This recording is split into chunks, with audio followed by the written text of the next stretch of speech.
নামঘোষা শাস্ত্ৰত হেনো এজোকা ঘোষা আছে,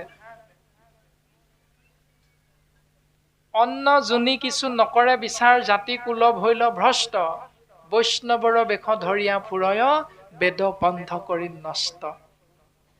অন্ন যোনি বিচাৰ কৰিবলৈ কৈছে। অন্ন মানে খাদ্য, যোনি মানে ৰতিক্ৰিয়াৰ যিটো ব্যৱস্থা, তাক বিচাৰ কৰিবলৈ কৈছে।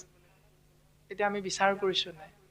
অন্ন বিচাৰ কৰিছো ক'ত? হৰণ ললা নে নাই লোৱা, ভজন ললা নে নাই লোৱা। শাস্ত্ৰই কৈছে অন্ন বিচাৰ কৰিবা কোনটো? চাৰিটা ভাগত বিভক্ত আমি জীৱ।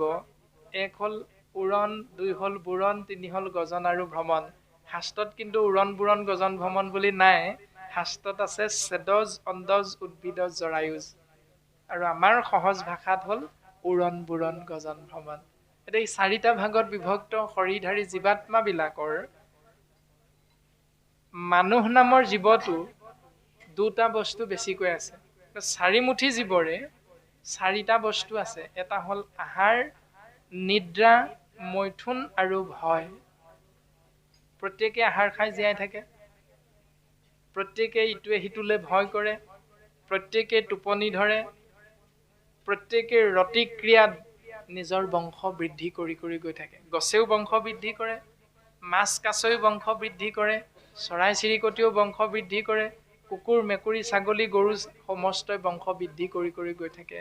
ইতৰ প্ৰাণীও বংশ বৃদ্ধি কৰে।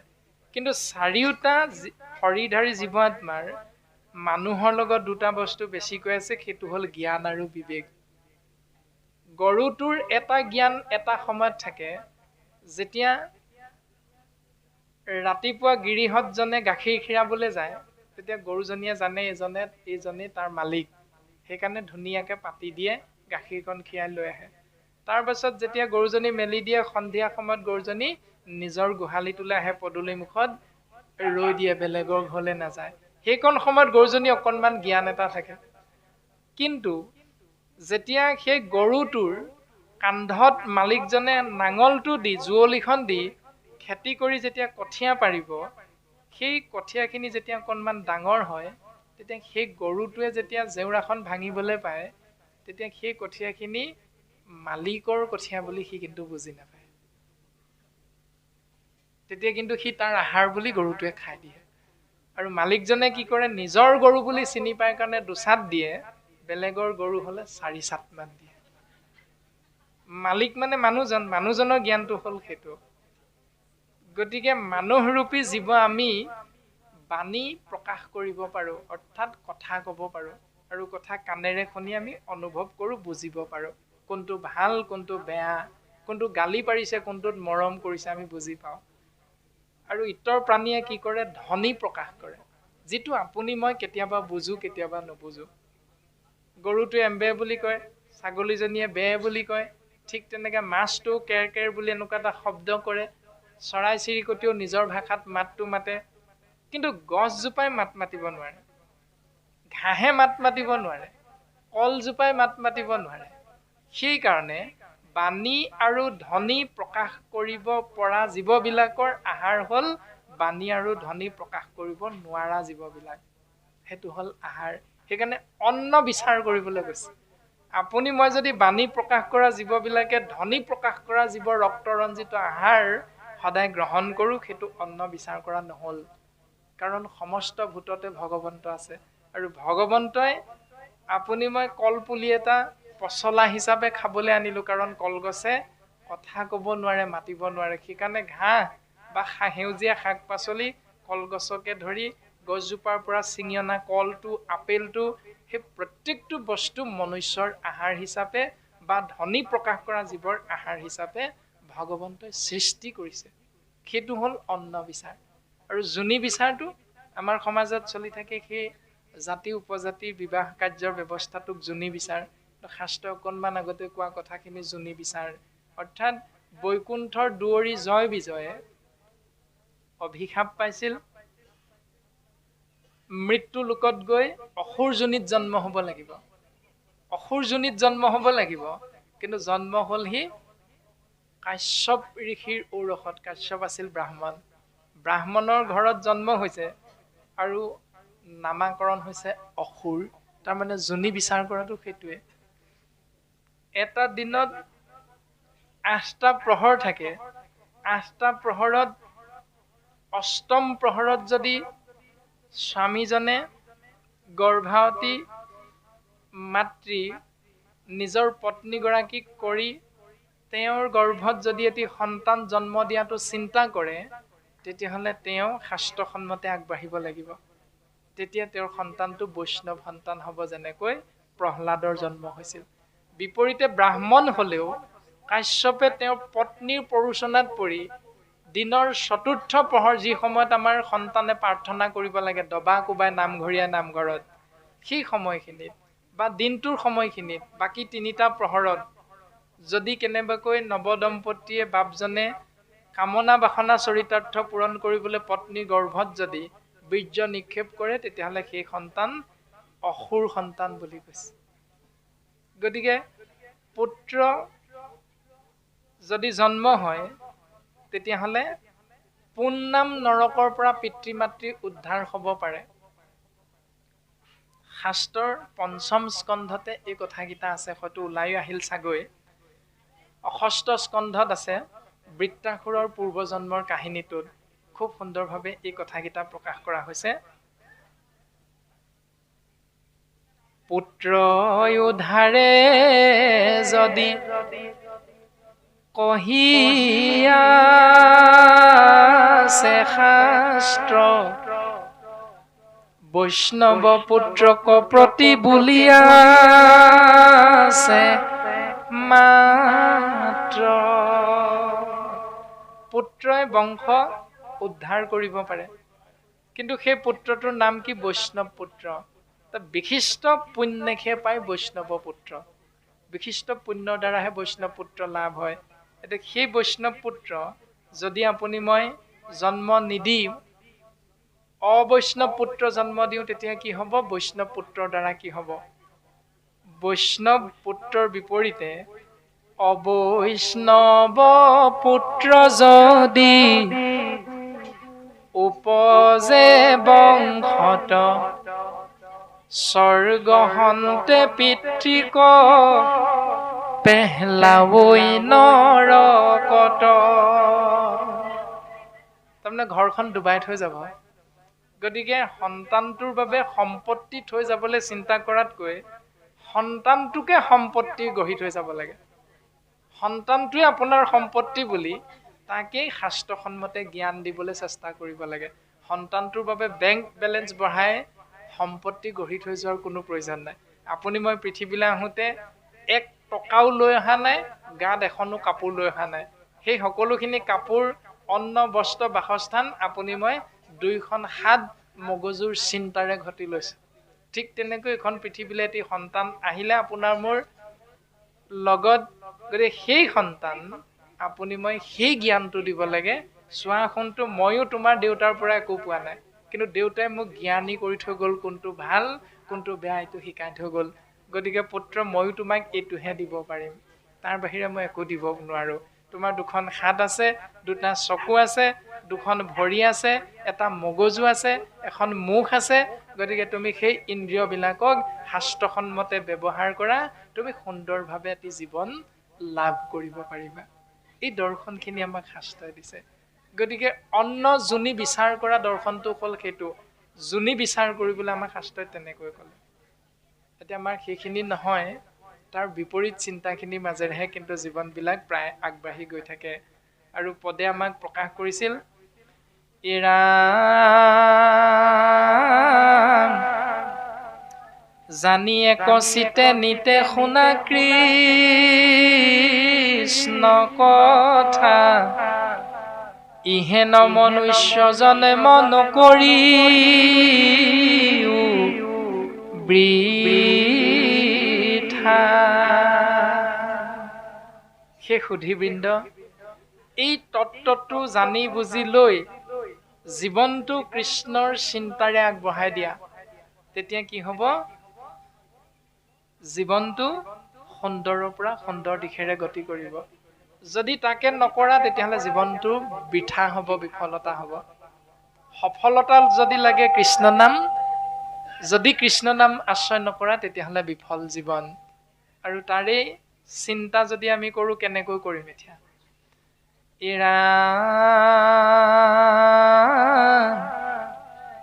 যিটো বাক্যে নাই নাম কৃষ্ণৰ চৰিত্ৰ উচিষ্ট গৰ্তটো কৰি শিকিয় পবিত্ৰ। ৰাতিপুৱা শুই উঠাৰ পৰা ৰাতি বিচনাত পৰালৈকে আমি প্ৰত্যেকজন মনুষ্যই যিমান ব্যক্তিক লগ পাওঁ প্ৰত্যেকৰে লগত যিমানখিনি কথা বতৰা পাতো সেই কথা বতৰাখিনিত সেই বাক্যখিনিত কৃষ্ণ নামটো আছেনে নাই? ভাগৱতৰ প্ৰথম স্কন্ধতে পদে কৈছে যিটো বাক্যে নাই নাম কৃষ্ণৰ চৰিত্ৰ। আমি উচ্চাৰণ কৰা যিটো বাক্যত কৃষ্ণ নাম নাই উচিষ্ট গৰ্তটো কৰি সি অপবিত্ৰ। অপবিত্ৰ মানে লেতেৰা, উচিষ্ট মানে এৰেহা, গৰ্ত মানে গাত। একে আষাৰতে ক'বলৈ গ'লে সেই বাক্যভাগীৰ অৰ্থটো হ'ল চোৱা পাতনি। উচিষ্ট মানে এৰেহা, এৰেহাখিনি য'ত পেলাই দিওঁ সেইটো হ'ল চোৱা পাতনি। অপবিত্ৰ মানে লেতেৰা, মানে চোৱা পাতনিতকৈ লেতেৰা সেইবিলাক বাক্য যিবিলাক বাক্যত কৃষ্ণ নামটো নাই। সেইকাৰণে ভাগৱত ধৰ্ম আমাক গুৰুজনাই শিকাইছে জল পুষ্প ফল মূল খাদ্য দ্ৰব্য যত অন্ন আদি কৰি সবে অৰ্পিব কৃষ্ণত। এটোপা যদি পানী দিয়া কাৰোবাক কৃষ্ণ বুলি কৈ দিবা।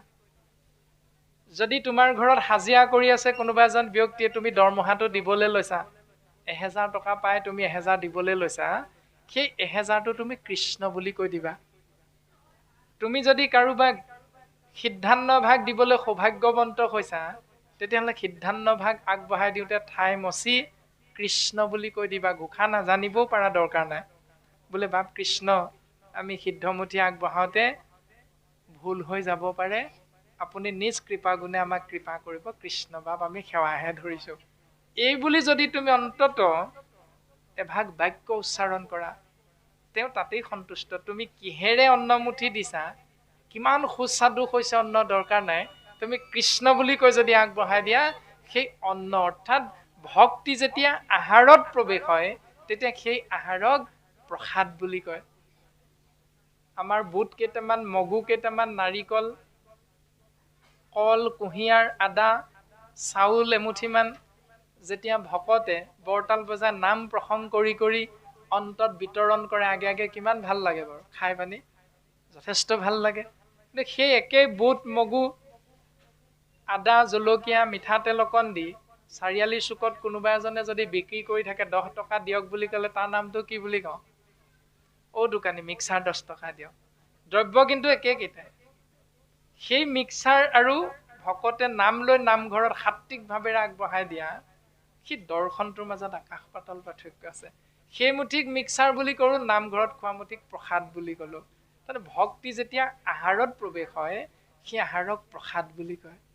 ভক্তি যেতিয়া জলত প্ৰৱেশ হয় তেতিয়া সেই জলক অমৃত বুলি কয়। ভক্তি যেতিয়া গৃহত প্ৰৱেশ হয় সেই গৃহভাগীক মন্দিৰ বুলি কয়। এতিয়া আপুনি মই ঘৰত বাস কৰিছোঁ নে মন্দিৰত বাস কৰিছোঁ সেইটো আমি নিজেহে উপলব্ধি কৰিব পাৰিম, নিজেহে বুজি পাম যে ভক্তি আমাৰ গৃহত প্ৰৱেশ কৰাইছোঁ নে নাই কৰা। চাহকণ দিওঁতে অন্তত আমি মূৰটো ধুৱাই কৃষ্ণ বুলি কৈ দিবলৈ শিকিছোঁ নে নাই শিকা। আৰু আমাৰ পিতৃ মাতৃসকলে এইটো শিকাইছে নে নাই শিকোৱা। যদি শিকাইছে তেতিয়াহ'লে সেইটো ভাগৱত ধৰ্ম। আৰু সেই নিয়মটো পালন কৰিলে গৃহস্থী ধৰ্ম পালন কৰা বাপাইসকলৰ পৰিয়ালটোৰ কি লাভ হয় শাস্ত্ৰই কৈছে। জল পুষ্প ফল মূল খাদ্য দ্ৰব্য যত অন্ন আদি কৰি সবে অৰ্পিব কৃষ্ণত। তেবে গৃহ ধৰ্মে হিংসা দুখে নপাৱয় কৃষ্ণে একনিষ্ঠ হুয়া মুকুতি সাধয়। তেতিয়াই কৃষ্ণদেৱৰ কৃপা ধন্য হৈ মুকুতি হয় সেই গৃহস্থীখন, মুকলি হয়। তাৰমানে মুকুতি মানে মুকলি, তাৰমানে সুখ বিচাৰোতে যে দুখ পাইছো, দুখৰ বিপৰীতে তেতিয়াই সুখ পায়। সেই ভুলটো সেইখিনিত হৈ আছে আমাৰ, যে আমাৰ 4টা শব্দৰ মাজেৰে জীৱন অতিবাহিত হয়। আন, মাৰ, কাট, খাওঁ। আনিব লাগে, মাৰিব লাগে, কাটিব লাগে, খাব লাগে। গুৰুজনাই সেই শব্দকেইটাকে ল'বলৈ কৈছে, কিন্তু তাক সংস্কাৰ কৰি দিলে গুৰুজনাই। কেনেকৈ? গুৰু, দেৱ, নাম, ভকত, তাৰ আগত সেই শব্দকেইটা বহুৱাই লোৱা। তেতিয়া তুমি আনিলেও, মাৰিলেও, কাটিলেও, খালেও তাৰ পৰা তুমি হিংসা কৰ্ম নহয় বুলি কৈছে। তেতেকে বুলি আকৌ এইটো নাই কোৱা। আমাৰ ভুলখিনি কেনেকৈ হৈ চাব, যেতিয়া আমাৰ সন্তানটোৱে মেট্ৰিক পৰীক্ষা দিবলৈ ওলায়, যেতিয়া আমাৰ সন্তানটোৱে ইণ্টাৰভিউ দিবলৈ ওলায়, তাৰ দুদিনমান আগত পিতৃ মাতৃসকলে আমি কি কৰোঁ বাৰু? নামঘৰত গৈ গুৱাপান অৰিহণা দিওঁ, যে আমাৰ সন্তানটোৱে যাতে মেট্ৰিকত ভাল ৰিজাল্ট কৰে, সন্তানটোৱে যাতে চাকৰিটো পায়। এনেকৈ আমি নামঘৰত যাওঁ বা কোনোবা শিৱ মন্দিৰত যাওঁ, এনেধৰণে বিভিন্ন যাৰ যেনেকুৱা মতি অনুসাৰে আমি এনেকুৱা এটা গুৰুদেৱ নাম ভকতৰ এটা আৰ্হি আমি আশ্ৰয় কৰোঁ, জনাই নজনাই। ভগৱন্তই দেখিলে মোৰ ভক্তই মোৰ ওচৰলৈ আহিছে কৃপা বিচাৰি, ভগৱন্তই তথাস্তু বুলি ভক্তক কৃপা কৰিলে, আৰু নিৰ্দিষ্ট সময়ত আপুনি মই ভবাতকৈ সন্তানটোৱে ভাল ফলাফল দেখুৱালে মেট্ৰিকত, আৰু চাকৰিটো আপোনাৰ মোৰ সন্তানটোৱে পালে। কাৰণ কৈছিলোঁ নহয়, প্ৰভু চাকৰিটো যদি মোৰ সন্তানটোৱে পায়, তোমাৰ নামত শৰাই ভাগ দিম। মনে মনে ভাবিছিলোঁ সেইটো। সেইকাৰণে ভগৱন্তই নামৰ লোভীয়া, গতিকে ভগৱন্তই ভাবিলে মোৰ ভকতে যেতিয়া চাকৰিটোত পালে নাম এষাৰ দিব, চাকৰিটো দি দিয়া যাওক। ভগৱন্তই তথাস্তু বুলি কৃপা কৰে, আৰু সেই কৃপাৰ বশত আপুনি মই সুখ পাওঁ। আৰু সুখ পোৱাৰ পাছত ধন্যবাদটো কাক দিলো? এতিয়া কাক দিয়ে বাৰু ধন্যবাদটো? ভগৱানক, হয়নে? নহয়, এইটোৱে মিছা কথা কৈছে। ভগৱানক ধন্যবাদটো নিদিয়ে, ধন্যবাদটো দিয়ে কাক চাব? গুৰুত দিম, দেৱত দিম, ভকতত দিম, নামত দিম বুলি কৈছিলোঁ, কিন্তু সেই দিনটোত ইমানেই আনন্দত আত্মহাৰা হৈ গলো, গুৰু, দেৱ, নাম, ভকত গুলি মাৰ, আমলৰীয়া খাটো মুচৰি মাৰ। সেইদিনা আমাৰ সেইটো হয়। মেট্ৰিক পৰীক্ষাৰ ফলাফলৰ দিনা কি হয়? 15 কেজিমান ব্ৰইলাৰ, 3টামান হাঁহ। সেই প্ৰাণীকেইটাৰ কি দুখ আছিল বাৰু? সেইকেইটাতো একো দুখ নাই মৰিবলৈ, বিনা কাৰণত মৰিলে সেইকেইটা। সেই বিনা কাৰণত যে মৰিলে, তাৰ উত্তৰটো কোনে দিছে আমাক? প্ৰথম স্কন্ধত পদত কৈছিল, দেৱঋষি নাৰদে ব্যাসক কৈছিল যে সেই ব্যাস তুমি শুনাচোন, তোমাৰ যিটো অৱস্থা হৈছে, যে তুমি 4খন বেদ, 14খন শাস্ত্ৰ, 17 ভাগী পুৰাণ লিখি দিলা। সেই কৰ্ম শাস্ত্ৰবিলাকত কি লিখিলা? যাৰ যেন কৰ্ম দিলা পৰিচিত। ব্ৰাহ্মণৰ কৰ্ম কি ধৰ্ম হ'ব, ক্ষত্ৰিয়ৰ কৰ্ম কেনেকৈ ধৰ্ম হ'ব, বৈশ্যৰ কেনেকৈ কৰ্মক ধৰ্ম হ'ব, শূদ্ৰৰ কি কৰ্ম ধৰ্ম বুলি কয়, তুমি ধুনীয়াকে সকলোতে লিখি দিলা। লিখি দিয়াৰ কাৰণে তোমাৰ কি হ'ল? এনেকুৱা হৈছে। শুনাচোন ব্যাস, দেৱঋষি নাৰদে কৈছে, এৰা নাৰদ বদতি শুনা মহাৰিষি ব্যাস, তুমি সে কৰিলা সবে জগতকে নাশ। হেৰা ব্যাস, তুমি গোটেই জগতখন ধ্বংস কৰিলা। কেনেকৈ? নিৰন্তৰে পশুৰ লোৱাইলা তুমি প্ৰাণ, নাহি মন্দ কৰ্ম আৰু ইহাৰ সমান। বিনা কাৰণত প্ৰাণীৰ প্ৰাণটো হৰণ কৰা কাৰ্যটো কৰিবলৈ তুমি ধৰ্ম বুলি কৈ দিলা। পৰীক্ষাৰ ৰিজাল্টটো ভাল হ'ল, হাঁহটো এনে মৰিলে। পৰীক্ষাৰ ৰিজাল্টটো ভাল হ'ল, ব্ৰইলাৰ 2টা এনেই মৰিলে। তেহেঁতৰতো একো দুখ নাছিল। এই প্ৰাণী হিংসা কৰিবলৈ যে তুমি ধৰ্ম বুলি ক'লা, সেইটো পালন কৰিবলৈ গৈ জীৱবিলাক বিনা কাৰণে নৰকলৈ যাব লগা হ'ল, অধোগতি যাব লগা হ'ল। গতিকে ব্যাস, নাহি মন্দ কৰ্ম আৰু ইহাৰ সমান, ইয়াতকৈ বেয়া কৰ্ম আৰু সংসাৰত নাই। গতিকে এনেকৈ তুমি কি কৰিলা? এৰা স্বভাৱে লম্পট বিষয়ত অনুৰাগ স্বৰ্গ পাইব বুলি ৰংগে কাটে সংসাগ কৰৈ নানা হিংসা ধৰ্ম নানা দেৱ পূজৈ পুণ্য ক্ষীণ ভৈলে দুনাই নৰকত মজৈ।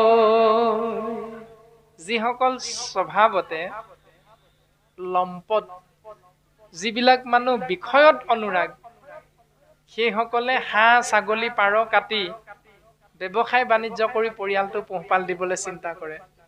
শাস্ত্ৰই কৈছে নৃপতি বুলন্ত কলি দিলো তোক স্থান জৈত খেলে জুৱা পাশা কৰে মদ্যপান। য'ত জুৱা পাশা খেল হয়, মদ্যপান হয়, য'ত স্ত্ৰী পঞ্চশুনা পাপ গৃহস্থৰ থাকে তাত কলি থাকে। তেনেকুৱা কৰ্মৰ দ্বাৰা গৃহস্থী পৰিয়ালটো পোহপাল দি যিসকলে ভাল পায় সেইসকল অধোগতি যায়। প্ৰাণী হিংসা কৰা নিয়মটো য'ত ধৰ্ম বুলি প্ৰচাৰ হৈ আছে তাৰ দ্বাৰা জীৱৰ অধোগতি যায়। প্ৰমাণ অলপ দিনৰ আগতে ছ'চিয়েল মিডিয়াত যে কাজিয়া এখন হৈ আছিল, আপোনালোকেতো দেখিছিলেই।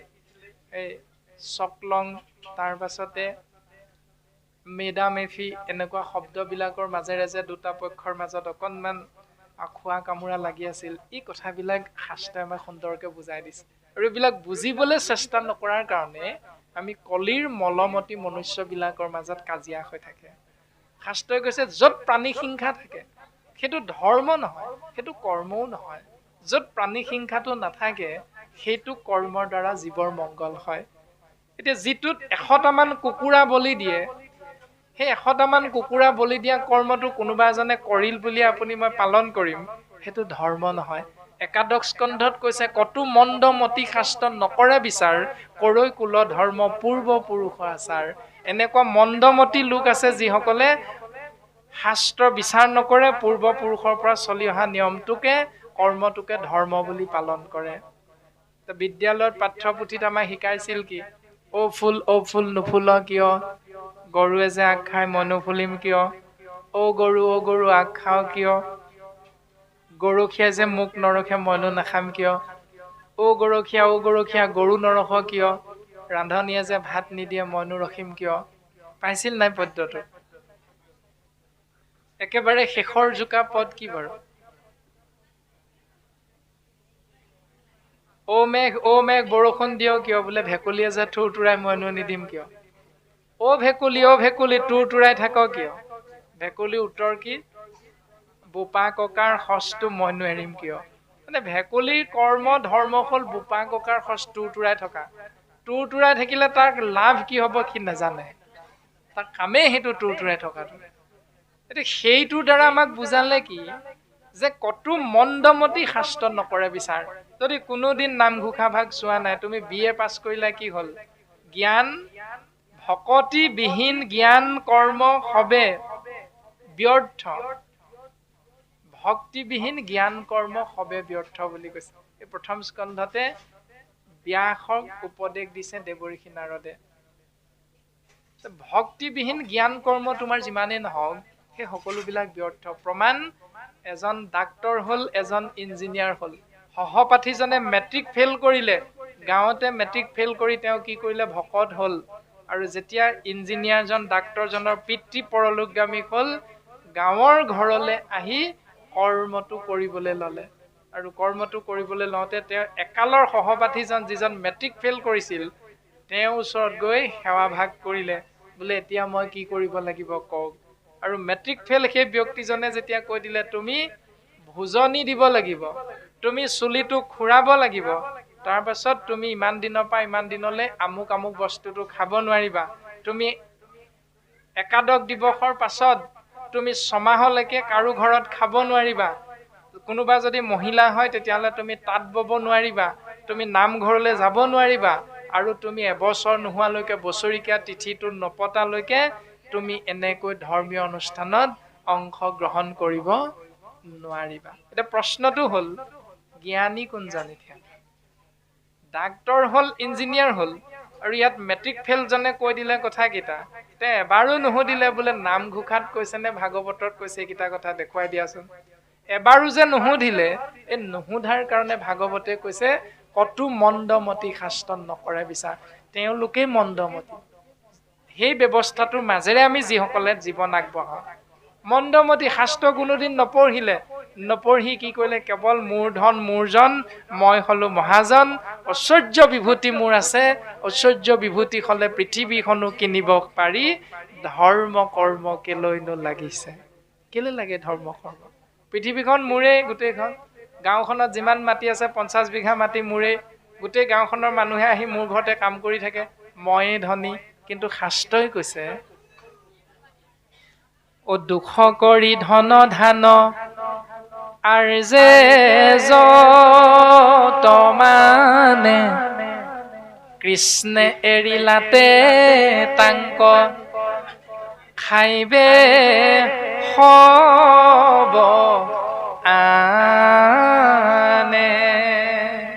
তুমি যিয়ে নঘটা, যিমানেই নঘটা, যেতিয়া কৃষ্ণ তত্ত্ব শৰীৰ এৰি গুচি যাব, সকলোবিলাক আনেই খাব।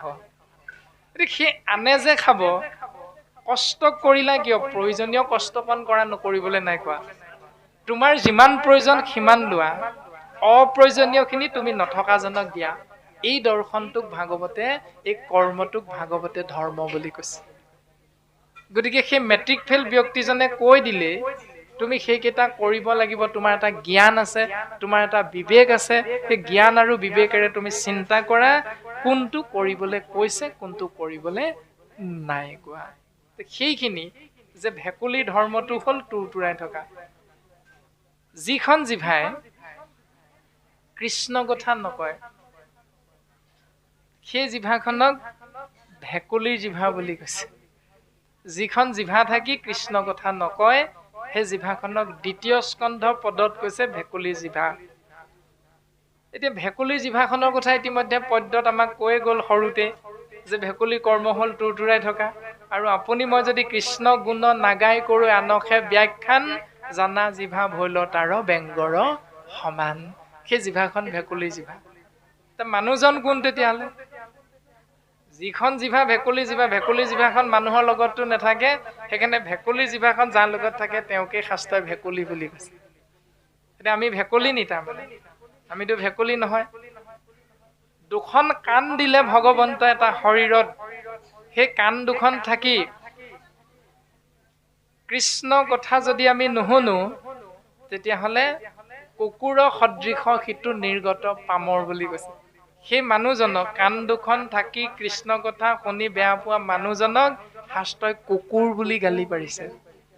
এতিয়া চাবচোন দৰ্শনটো, যে আমাৰ এটি সন্তানে যেতিয়া চাকৰি পায়, যেতিয়া টাউনত মাটি এডোখৰ কিনে, তেওঁ যেতিয়া লাহেকে বয়স হয়, পৰিয়াল বাঢ়ি যায়, এদিন চাকৰিৰ পৰা অৱসৰ হয়, তাৰ পাছত তেওঁ সেই যি বাঁহৰ জেউৰা জপনা দিছিল, চাকৰিৰ ধনৰাশি পাই গৈ থাকোতে মাহে মাহে এদিন সেই জেউৰা জপনাৰ ঠাইত ইটা শিল বালিৰে তেওঁ পকা ৱাল দিয়ে।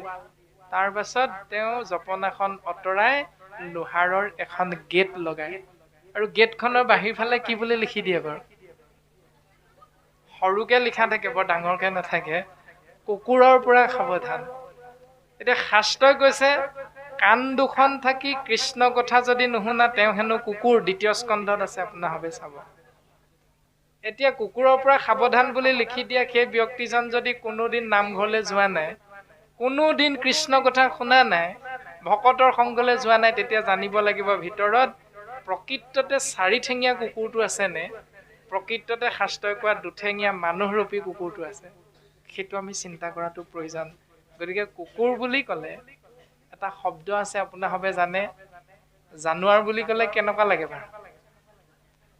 জানুৱাৰ বুলি যদি কৈ দিয়ে, এইটোৱে মোক গালি পাৰিবলৈ আহিছে, জানুৱাৰ বুলি কয়, খং উঠেনে? উঠে। কিন্তু বিপৰীতে যদি কৈ দিয়ে, বাপ আপুনি কিন্তু সিংহ দেই, তেতিয়া কেনেকুৱা লাগে? মনটো ভাল লাগি যায়। সিংহনো কি? হিন্দীত জানুৱাৰ বুলি কৈছে। জানুৱাৰ মানে জন্তু, সিংহও জন্তুৱে। তাৰমানে তাৰ অৰ্থটো বুজিবলৈ চেষ্টা নকৰো। সেইকাৰণে একেটা শব্দই কাণত পৰোতে জানুৱাৰ বুলি কওঁতে গালি পাৰিছে বুলি অনুভৱ হয়, সিংহ বুলি ক'লে বনৰ যে ৰজা, সেইকাৰণে একেবাৰে গপত উফন্দি যাওঁ। এইবিলাক পাৰ্থক্যবিলাক আমি বুজিবলৈ কোনোদিন চেষ্টা নকৰোঁ। এনেকৈ ভাগৱতে আমাক সুন্দৰকৈ সিদ্ধান্ত দি দেৱঋষি নাৰদে ব্যাসদেৱক উপদেশটো দিলে যে সেই ব্যাস, প্ৰকৃতি কহিলা তুমি আনকহে ধৰ্মক, নকৈলা প্ৰখ্যাত কৰি কৃষ্ণ কীৰ্তনক। তুমি পোনপটীয়াভাৱে আন দেৱ ধৰ্মবিলাক কৈ দিলা, প্ৰাণী হিংসাটোকে ধৰ্ম বুলি ক'লা, কৃষ্ণ নামত যে জীৱৰ মুকুতি হ'ব এই কথাটো তুমি নকলা। ইহাতো সিজিল ঋষি তোমাৰ পৰম অন্যায়, নাহি সুস্থ চিত্ত তব সেহি অভিপ্ৰায়। ব্যাসৰ অশান্তি হ'ল সেইকাৰণে, আৰু আপোনাৰ মোৰো ঘৰখনত অশান্তি হৈ থাকে সেইকাৰণে। সন্তানটোৰ মেট্ৰিকৰ আগত যে কৃষ্ণত অৰ্পণা কৰিলোঁ, ধন্যবাদটো দিলোঁ যে গাঁৱৰ ৰাইজক প্ৰাণী হিংসা কৰি, সেইটোৰ কাৰণে আপোনাৰ মোৰ ঘৰখনত অশান্তি হৈ থাকে। যদি শান্তি লাগে তেতিয়াহ'লে প্ৰাণী হিংসাৰ পৰা আপুনি মই দূৰত থাকিব লাগিব। এইটো হ'ল ভাগৱত ধৰ্ম। সিদ্ধান্ত দিছে, তপ জপ তীৰ্থ ব্ৰত আৰু সদাচাৰ, ধন জন গৃহ পুত্ৰ ভাৰ্যায়া পুনাৰ। তপ জপ তীৰ্থ ব্ৰত আৰু সদাচাৰ, ধন জন গৃহ পুত্ৰ ভাৰ্যা আপোনাৰ, শুদ্ধভাৱে সমস্তকে অৰ্পিলে কৃষ্ণত, তাকেহে বোলয় ধৰ্ম মহাভাগৱত। তাৰ নামেই হ'ল মহাভাগৱত ধৰ্ম। সেইকাৰণে আমি যদি মহাভাগৱত ধৰ্মৰ সেইটো দৰ্শন চিন্তা কৰোঁ, তেতিয়াহ'লে আমি বুজি পাম যে চাকৰি কৰা এজন ল'ৰাই যেতিয়া টাউনত মাটি কিনি ঘৰ বনাবলৈ চিন্তা কৰিব, তেতিয়া কি কৰিব? হাৰ্ডৱেৰ দোকানী এজনৰ লগত কথা পাতে। কথা পতাৰ লগে লগে দোকানীজনক কয় বোলে ইটা 5,000 মান, শিল কিমান চেফটি, বালি কিমান, তাৰপাছতে ৰড কিমান কুইণ্টেল, এনেকৈ এটা তালিকা বনাই মিস্ত্ৰী এজনৰ লগত যোগাযোগ কৰি সেই গোটেই বস্তুখিনি তেওঁৰ মাটিডোখৰত পেলাই লয়। তাৰপাছত জেউৰা জপনা দি বেৰি লয়। তাৰপাছত মিস্ত্ৰী এজনক দায়িত্ব দিয়ে, তুমি মোৰ ঘৰটো বনাই দিয়া। নক্সাখন দিয়ে, নক্সামতে ঘৰটো বনাই দিয়া। তাৰপাছত ঘৰটো এচপৰা দুচপৰাকৈ ইটা গাঁঠি গাঁঠি ৰড শিল ইটা বালি চিমেণ্টেৰে সুন্দৰভাৱে এখন ঘৰ নিৰ্মাণ হয়। এতিয়া ইয়াৰ দ্বাৰা আমাক কি বুজাইছে শাস্ত্ৰই চাব, কৃষ্ণদেৱ হ'ল ভগৱান। আমি ইতিমধ্যে কোৱা হৈছিল 5টা তত্ত্ব, মাটি পানী বায়ু অগ্নি আকাশ, কোনে সৃষ্টি কৰিলে? কৃষ্ণই। দায়িত্ব কাক দিলে? এই 5টা বস্তু ব্ৰহ্মাক দিলে। সেই ব্ৰহ্মা, তোমাক মাটি দিলোঁ, পানী দিলোঁ, বায়ু দিছোঁ, অগ্নি দিছোঁ, আকাশ দিছোঁ, ইয়াৰ দ্বাৰা তুমি এখন ঘৰ বনোৱা। ঘৰখন কোনখন? এই ঘৰখন। এই ঘৰখন বনাবলৈ ব্ৰহ্মাক দায়িত্ব দিলে জীৱ সৃষ্টি কৰিবলৈ, পঞ্চভূতেৰে 5টা বস্তু। তাৰপাছত ব্ৰহ্মাই কাৰ দ্বাৰা সেইখিনি বনালে? যোগালী কোন? মিস্ত্ৰীজন হ'ল ব্ৰহ্মা, যিজনে আপোনাৰ মোৰ ঘৰখন টাউনৰ মাটিডোখৰত বনাই দিব। যোগালী কেইজন? কোন কেইজন? বিশ্বকৰ্মা হ'ল ব্ৰহ্মাৰ যোগালী, মই দানৱ হ'ল ব্ৰহ্মাৰ যোগালী। এতিয়া বিশ্বকৰ্মা আৰু যোগালী সহিতে ব্ৰহ্মাই সেই ঘৰখন নিৰ্মাণ কৰিলে, হৰিৰূপী ঘৰখন। ব্ৰহ্মাই ইটা বনোৱা নাই, ব্ৰহ্মাই মাটি বনোৱা নাই, ব্ৰহ্মাই বায়ু বনোৱা নাই, ব্ৰহ্মাই জুই নিৰ্মাণ কৰা নাই। যি ধৰণে সেই বিচাৰি অনা মিস্ত্ৰীজনে ইটা বনোৱা নাই, শিল বনোৱা নাই, চিমেণ্ট বনোৱা নাই, ৰড বনোৱা নাই। মিস্ত্ৰীজনে মাত্ৰ মালিকজনে গোটাই দিয়া শিল ইটা বালি ৰড চিমেণ্ট একেলগ কৰি ঘৰ এখনহে বনাইছে। গতিকে মিস্ত্ৰীজন হ'ল ব্ৰহ্মা। তাৰপাছত যোগালী কেইজন হ'ল বিশ্বকৰ্মা আৰু মই দানৱ। তাৰপাছত যিদিনা টিন পাত লগাই, প্ৰটিন কাটি, ৰং লগাই খুব ধুনীয়াকৈ ঘৰখন নিৰ্মাণ কৰি ঘৰখনত সোমাবলৈ আপুনি মই চিন্তা কৰিম, তেতিয়া কাক বিচাৰোঁ বাৰু? গাঁৱৰ ভকত কেইজনক নহয়নে? কাৰণ শাস্ত্ৰই কৈছে, দেৱতো তীৰ্থটো কৰি ভকতেহে বৰ, ভকতক ভজিলে গুচয় কৰ্মজৰ। ভকতেই হ'ল ভগৱান, সেইকাৰণে ভকতক নিমন্ত্ৰণ কৰিলোঁ। পাহৰি থাকিলোঁ। কাক মাতিবলৈ পাহৰি থাকে বাৰু? ঘৰ বনোৱা মিস্ত্ৰীজনক মাতে নাই? নামৰ দিনা মাতেনে? ৰং কৰা মিস্ত্ৰীজনক মাতে নাই? নামাতে, পাহৰি থাকোঁ। এবছৰ মানৰ মূৰত কয়হিনে মিস্ত্ৰীজনে, মই ঘৰখন বনাই দিলো কেলে নেমাতিলি বুলি কয় নি বাৰু? নকয়। তাৰমানে সেই মিস্ত্ৰী কেইজনে যিটো পাব লাগে পাই তেওঁলোকে বেলেগৰ ঘৰ বনাবলৈ গুচি গ'ল। আপুনি মই মাতো নেমাতো তাক লৈ মিস্ত্ৰী কেইজনে মোৰ নঘভাই। ঠিক তেনেকৈ কৃষ্ণক যদি তুমি সেৱা কৰা, ব্ৰহ্মা বিষ্ণু শিৱকে ধৰি ৩৩ কোটি দেৱ দেৱতা আপোনা আপুনি সন্তুষ্ট হৈ যায়। তেওঁলোকে কোনোদিন আপোনাক মোক অপৰাধ নধৰে যে ১০ নম্বৰ দিনটোলৈকে ১০ পিণ্ড যাৰ নামত দিব, তেওঁলোকক পিণ্ড নিদিলেও আপোনাক মোক অপৰাধ নধৰে, যদিহে এশৰণীয়া হয়। গাড়ী দুখন আছে, বিশ্বকৰ্মা পূজাটো পাতিব লাগে, দৰকাৰ নাই। আপুনি গাড়ীখন লোৱা দিনাই যদি ভকতক মাতি নাম এষাৰ কৰিছিল, মাহে মাহে যদি আপুনি সময় পালে, দৰমহা পালে, সুবিধা পালে, ল'ৰাটোৰ জন্মদিনা বাৰ্থডে বুলি কৈ কেক এটা নাকাটি যদি শাস্ত্ৰ এভাগ, কীৰ্তন গ্ৰন্থ এভাগ যদি ১ অধ্যায়মান পাঠ কৰি সন্তানটোক ভকত সেৱাৰ শিক্ষাটো যদি গৃহতে দিয়ে, তেতিয়াহ'লে তাৰ দ্বাৰা ভগৱন্ত সন্তুষ্ট হয়, আৰু ভগৱন্ত সন্তুষ্ট হলে ৩৩ কোটি দেৱতা সন্তুষ্ট হয়। ৫খন গাড়ী থাকক, তুমি বিশ্বকৰ্মা নাপাতিলেও তুমি ভগৱন্তৰ ওচৰত জগৰীয়া নহয়। বিশ্বকৰ্মাই একো নকৰে তোমাক, কাৰণ তেওঁলোকৰ আৰাধ্যদেৱ ভগৱন্তক তুমি সদায় সেৱা কৰি আছা। পঞ্চভূতি দেহকেশে মায়া বুলি কয়, তৰণ উপায় গুৰু সেৱা কেশে কয়। তুমি সদায় গুৰু সেৱা কৰি আছা, সেইকাৰণে তোমাৰ ওচৰলৈ বাকী দেৱতাই অপৰাধ কৰিবলৈ নাহে। আৰু এই দৰ্শনটো ভাগৱতে দিছে। সেইকাৰণে এশৰণ ব্যৱস্থাটোত সমস্ত জীৱৰ মংগল হয়। সিদ্ধান্ত দিছে ২য় স্কন্ধত, আমি হেনো আত্মাতত্ব পৰমাত্মা ঈশতত্বৰ সন্তানস্বৰূপ পিতৃ শিৰৰ পৰা আহি ৰসৰূপে যেতিয়া মাতৃগৰ্ভত প্ৰৱেশ কৰোঁ, তেতিয়া প্ৰৱেশ কৰাৰ অন্তত যেতিয়া পৃথিৱীত ভূমিষ্ঠ হওঁ, তেতিয়া পাঁচটা ধাৰ আমাৰ লাগি আহে। সেই 5টা ধাৰ কি? দেৱঋণ, ঋষিঋণ, ভূতঋণ, পিতৃঋণ আৰু পুষ্যঋণ। ঋণ মানে ধাৰ। সেই 5টা কৰ্মৰ পৰা, ধাৰৰ পৰা মুক্ত হবলৈ 5টা কৰ্ম কৰিব লাগে নিতৌ। সেই 5টা কৰ্ম কি কি? ৰাম দেৱ ঋষি ভূত পিতৃ কুটুম্ব জনৰ উপজিলে তা সম্বাৰ ঋণী হুৱে নৰ। তুমি ব্ৰাহ্মণৰ ঘৰত জন্ম হৈছা, 5টা ধাৰ আছে। তুমি ক্ষত্ৰিয় ঘৰত জন্ম হৈছা, সেই 5টাই ধাৰ। তুমি বৈশ্য ঘৰত জন্ম হৈছা, শূদ্ৰৰ ঘৰত জন্ম হৈছা, দৰকাৰ নাই, গোটেই 5টা ধাৰ চবতে লাগি আছে। ব্ৰাহ্মণ হলেও লাগিছে, ক্ষত্ৰিয় হলেও লাগিছে, বৈশ্য হলেও লাগিছে, শূদ্ৰ হলেও লাগিছে। ধাৰকেইটা মাৰিম কেনেকে?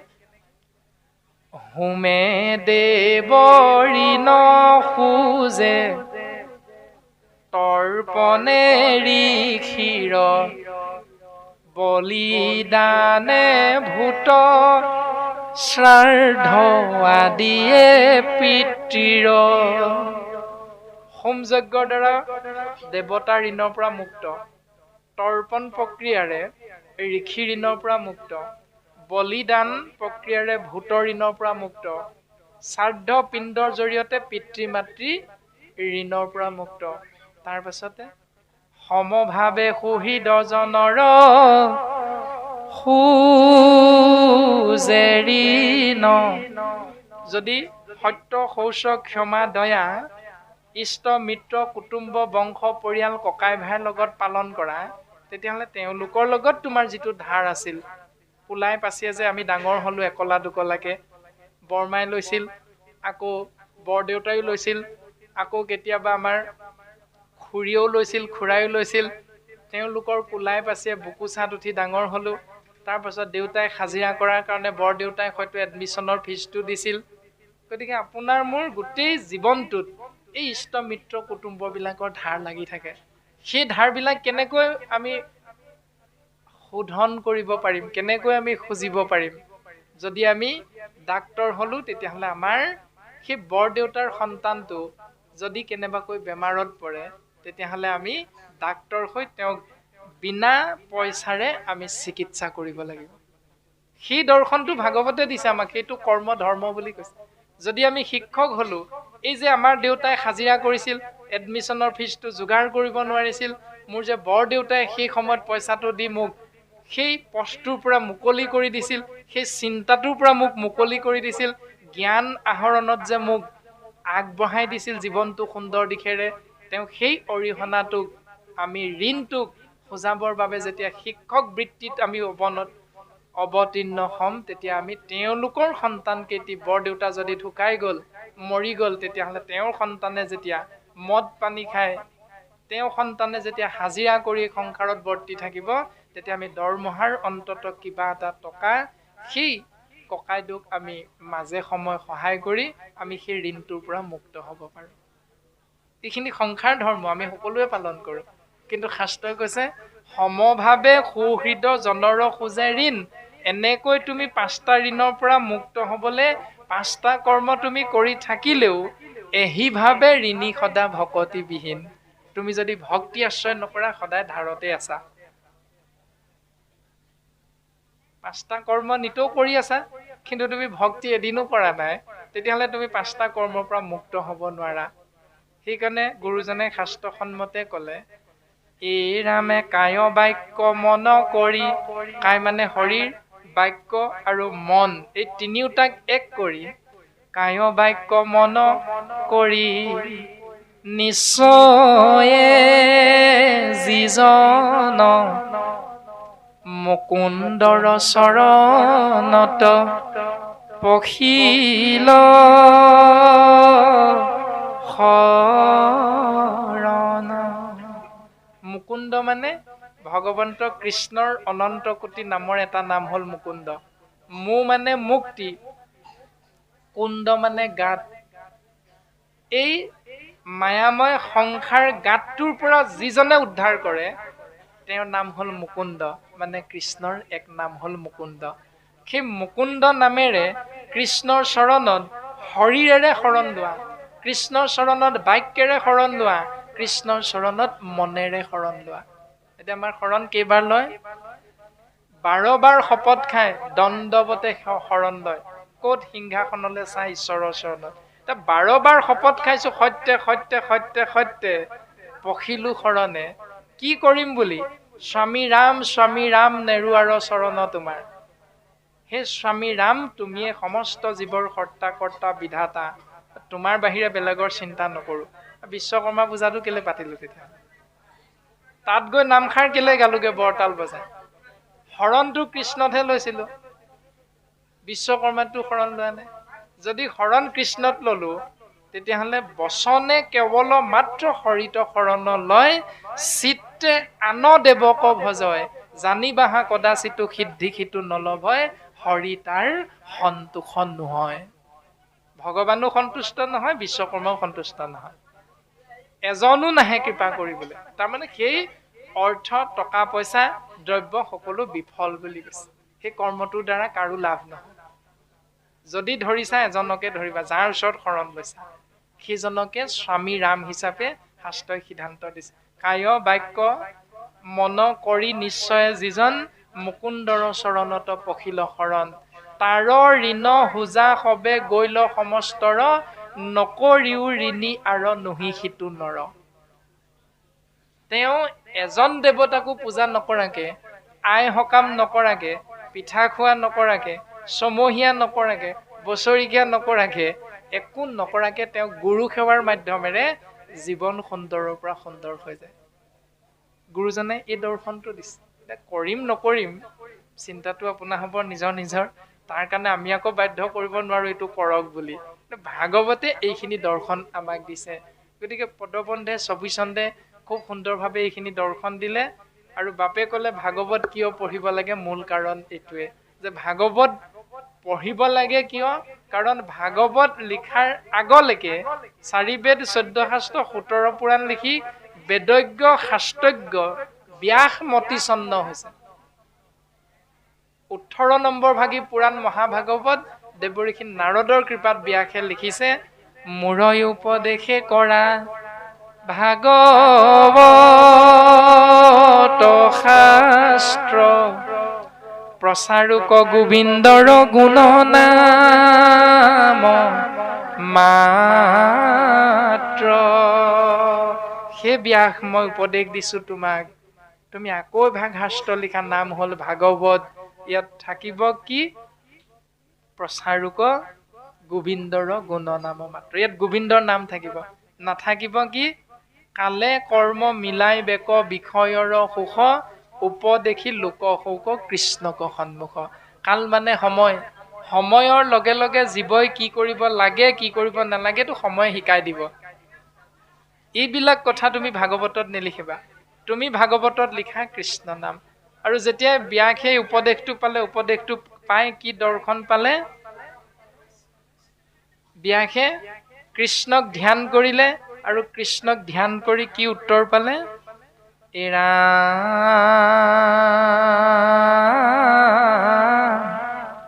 কৃষ্ণৰ মূৰ্তিক পাছে কৰিল ধ্যান,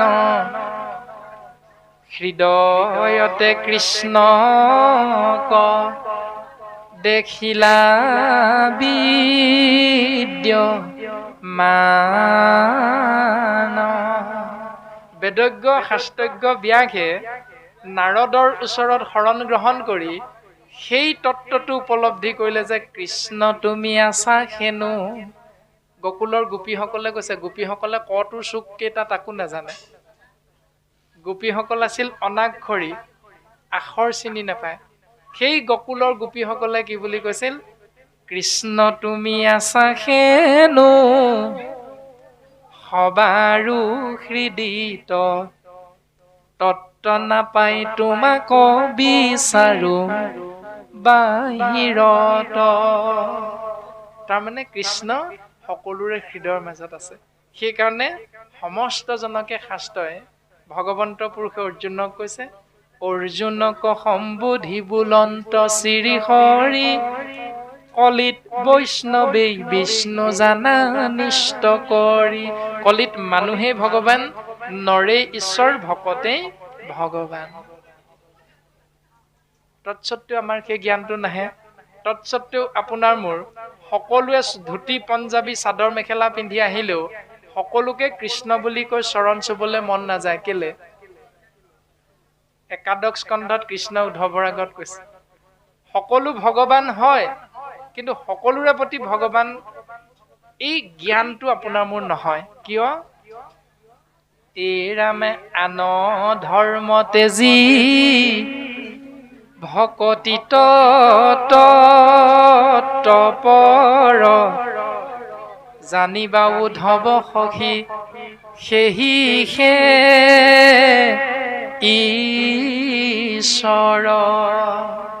এতিয়া শাস্ত্ৰই ক'লে সেই কথাটো যে কৃষ্ণ তুমি আছা হেনো সবাৰো হৃদিত, তত্ত্ব নাপাই তোমাক বিচাৰো বাহিৰত, মানে গছৰ তলত বিচাৰো।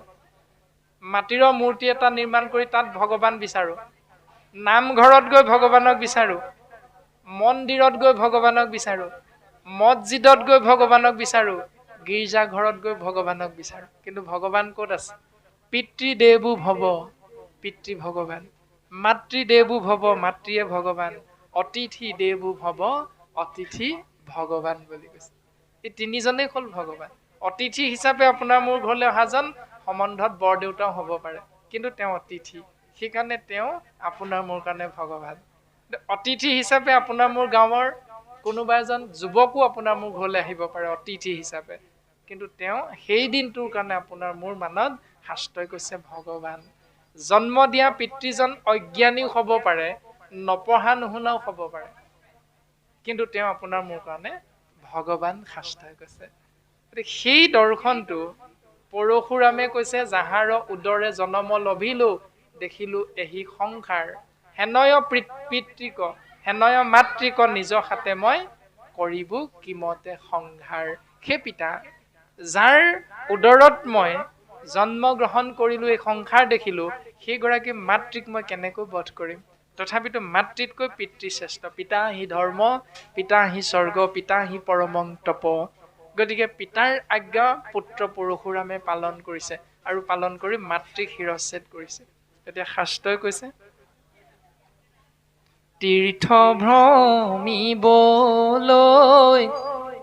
যাবয়ে নালাগে, নাই কতো পুণ্য ঠাই পিতৃ-মাতৃৰ সেৱা সৰ্বশ্ৰেষ্ঠ ধৰ্ম সেয়ে হব বৈকুণ্ঠ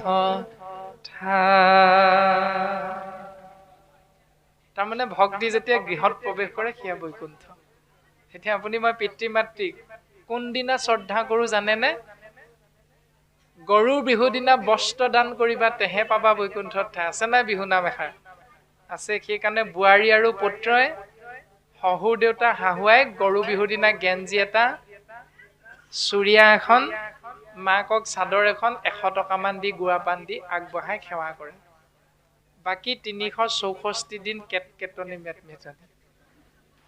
এইটোৱে হ'ল অসমীয়াৰ গৃহস্থী ধৰ্মৰ আমাৰ নিয়মবিলাক।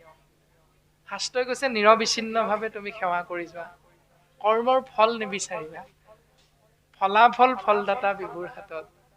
যি পিতৃৰ পৰাই মায়া মই সংসাৰ দেখিলো, যি মাতৃয়ে আপোনাক মোক জন্ম দিওঁতে প্ৰত্যেক মুহূৰ্ততে এই যে পেটত মানে উদৰত থাকোতে সন্তানটোৱে এটা এটা গুৰ মাৰে, মাতৃগৰাকীয়ে কিমান কষ্ট পায়। সেই কষ্টক মাতৃগৰাকীয়ে পুত্ৰৰ মুখখন দেখিম বুলি কিমান অধীৰ আগ্ৰহেৰে ৰৈ থাকে। কিন্তু সেই পুত্ৰই এদিন সেই মাতৃক বৃদ্ধাশ্ৰমত থব লগা হয়। কিমান কষ্ট, সেই কথাখিনি ভাগৱতে আমাক সিদ্ধান্ত দিছে। সেই দুখটো পুত্ৰৰ নহয়, সেই দুখটো পিতৃ আৰু মাতৃৰ। কিয়নো আমি যি পুত্ৰক জন্ম দি সুখ পাব বিচাৰিছিলো, সেই পুত্ৰক আমি, শাস্ত্ৰই কৈছে বৈষ্ণৱ পুত্ৰ জন্ম দিয়া নিয়ম দিছে, আৰু আপুনি মই তাক নপঢ়ি নুশুনি অবৈষ্ণৱ পুত্ৰ যে জন্ম দিলো, তাৰ ফলটো আপুনি মই ভোগ কৰিছো। এইখিনি কথা শাস্ত্ৰই আমাক শিকাইছে। গতিকে কৰ্ম ধৰ্ম সমস্তখিনি ব্যৱস্থা আমি জানিবলৈ চেষ্টা কৰাটো অতীৱ প্ৰয়োজন, যে কৃষ্ণ সকলোৰে হৃদয়ত আছে, আৰু হৃদয়ত থকা সেই কৃষ্ণক এৰি জৰক যদি ভজিবলৈ যাওঁ, তেতিয়াই আপোনাৰ মোৰ সংসাৰ ধৰ্মত অসুখ আৰু অশান্তিয়ে গণ্ডগোল কৰি থাকে। যদি ক্ষুদ্ৰ দেৱ কিম্বা কৃষ্ণ মূৰ্তি ছয় ভজে যদি ভক্তে তাহাৰ ফল নধৰয়। তুমি যদি ক্ষুদ্ৰ দেৱতাৰ এটা মূৰ্তি মাটি, সোণ, ৰূপ, তাম, পিতল আদি ধাতুৰে যদি নিৰ্মাণ কৰা, ক্ষুদ্ৰ দেৱক কিম্বা কৃষ্ণ মূৰ্তি ছয়, তুমি যদি শংখ চক্ৰ গদা পদ্ম কৃষ্ণৰ মূৰ্তিটো তুমি সুন্দৰকে নিৰ্মাণ কৰা, মাটিৰে নহলে তুমি সোণেৰে নহলে তুমি তামেৰে পিতলেৰে, কিন্তু শাস্ত্ৰই কৈছে জড় পদাৰ্থৰে নিৰ্মিত হোৱাৰ কাৰণে সেই মূৰ্তিটো কৃষ্ণৰ মূৰ্তি হলেও সি জড়। গতিকে কৃষ্ণ তত্ত্ব হৃদয়ৰ মাজত আছে। হৃদয়ৰ মাজত থকা সেই কৃষ্ণ তত্ত্ব সম্পৰ্কত দদাইদেউ হ'ব পাৰে, বৰদেউতা হ'ব পাৰে, গাঁৱৰ এজন বয়সস্থও হ'ব পাৰে। তেওঁক যদি কৃষ্ণ বুলি তুমি শ্ৰদ্ধা নকৰি সেই মাটিৰ মূৰ্তিটোক যদি তুমি ধূপ ধূনা জ্বলাই থাকা, তাৰ দ্বাৰা তোমাৰ জীৱন সুখৰ নহয়, তাৰ দ্বাৰা জীৱন অসুখ হ'ব, অশান্তিৰ মাজত তুমি ভুগিব লাগিব। এই দৰ্শনখিনি ভাগৱতে আমাক সুন্দৰভাৱে প্ৰকাশ কৰিছে।